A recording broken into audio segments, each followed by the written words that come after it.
Classes and said, I gotta sit ringside to see this guy. Let's bring the sister behind me. Sister and bro. Get that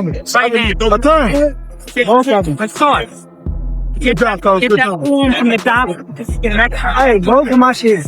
We'll get you right back to sports. And Shakur Stevenson, honestly, he's one of the, like, I don't watch boxing too much, you know, but I actually watch him, bro. He's such a fucking great technician in the ring. Bro, he's a great southpaw. His range, the way he holds distance, it's for someone like me. Because they had 30 to blame everything. Yeah. You guys are going too ahead. Let him do his thing. Let him. He knows what he's doing. He's got a great support team, man. You got great fans. I mean, Lopez, like a star-making performance that you wanted to see. Gotta have it. Yeah, good luck. Hey, we've been waiting.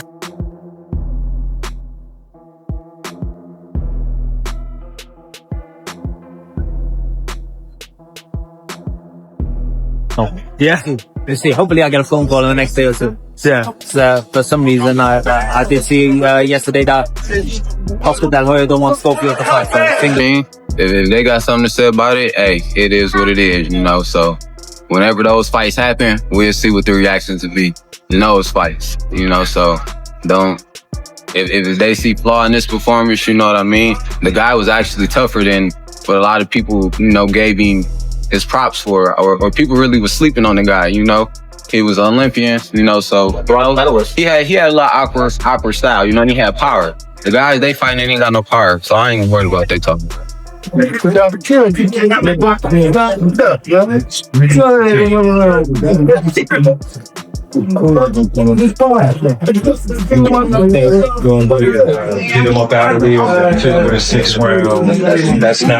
don't even know if you would let somebody come in the ring look at you like that and not go back to him.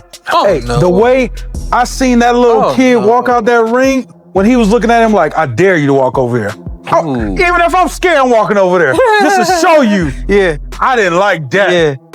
And to me, you know, that ref just missed everything. It was just a horrible display of fouls that you're just like, what is going on here? But again, nothing against Shakur, but man, you gotta keep that phone back. Bing. Hey, real talk, having a good time though?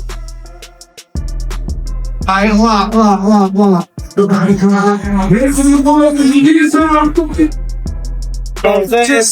Just as a fan, what would be Shakur's value as a free agent?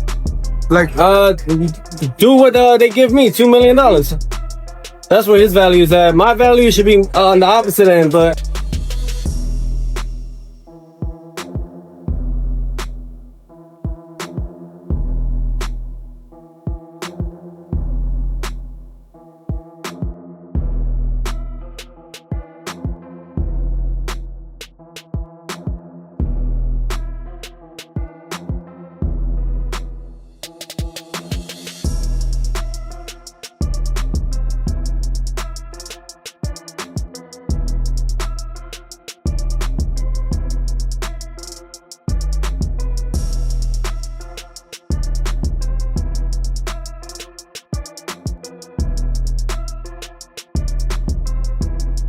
Shakur Stevenson has officially defeated William Zepeda, and with that win, the entire conversation around him has shifted.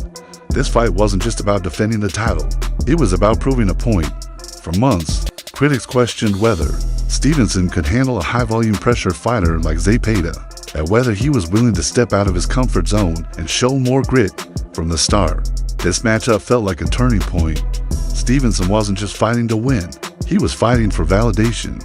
Comparisons to Floyd Mayweather and Pernell Whitaker raised expectations, and Zepeda brought the kind of non-stop pressure that could expose anyone not ready for war. Even Oscar De La Hoya backed Zepeda to pull the upset. referencing how pressure fighters have troubled great technicians in the past. But Oscar wasn't alone. Many analysts believed Zepeda's relentless pace could break Stevenson down. Even Shakur's trainer, Greg Hackett, acknowledged Zepeda as a real challenge. Durable, aggressive, dangerous. The respect was mutual. And this wasn't a camp that underestimated their opponent. They were locked in. Timothy Bradley, meanwhile, predicted a one-sided fight as long as Shakur pressed forward. He believed Stevenson had levels that Zepeda hadn't seen before. The real question was, would Stevenson show those levels? Could he prove he wasn't just a slick counter puncher, but a fighter who could dominate under fire? Teofimo Lopez added fuel to the fire, saying the fight could become 50-50 if Stevenson stayed cautious. It was a fair point. Fans had grown tired of safe performances. They wanted to see aggression, risk, and dominance. Eddie Hearn echoed that sentiment, saying this was Shakur's chance to prove he wasn't just skilled, but a star. Laudy Bella called it a defining moment, and he wasn't wrong. The pressure wasn't just from Zepeda. It was from the boxing world itself. Stevenson had to show more, show the fight fans, the critics, and even the doubters that he could adapt, adjust, and dominate. Analysts like Chris Algieri and Paulie Malignaggi said the key was control, distance, tempo, rhythm. If Shakur could take those away, Zepeda's pressure would fall apart. The bout wasn't just about winning, it was about how Shakur would win, and when he did, in a way that silenced a lot of noise. Zepeda came in undefeated and aggressive, but Shakur controlled every moment. This wasn't just another W, it was a narrative shift, a performance that forced people to reevaluate everything they said about him. Bradley's confidence feels validated. Teofimo's warning now sounds like just a what if. Oscar De La Hoya's upset pick, bold, but wrong. In the end, Shakur didn't run, didn't hide. He rose, and with this win, Stevenson didn't just beat Zepeda. He beat the WTRO call to action. What did you think of the fight? Did Shakur Stevenson finally prove he's the top dog at 135? In his dominant win over William Zepeda, Stevenson didn't just defend his title. He proved he can handle pressure, power, and expectations. Critics questioned his style, his aggression, and his star power. But this fight flipped the script. From Oscar De La Hoya's upset prediction to Teofimo Lopez's warning, none of it played out. Stevenson stepped up, controlled the fight, and showed why he's levels above the division. Was this his most important win yet? Drop your thoughts below and subscribe for more breakdowns. But after 12 rounds, it became clear the gap between Shakur and the rest of the division is very real. Bradley's pre-fight prediction aged well. Teofimo's caution now looks like a non-issue. De La Hoya's confidence in an upset proved misplaced. Even the skeptics are shifting tone, recognizing Stevenson's growth. He didn't cruise to a safe win, he delivered when the pressure was at its peak. This fight may go down as one of the most important moments of Stevenson's career, not because of the title implications, but because of the narrative it flipped. He faced doubts about his style, mindset, and entertainment value and silenced them all in one performance. What did you think of the fight? Drop your thoughts in the comments. And don't forget to subscribe for more deep breakdowns like this.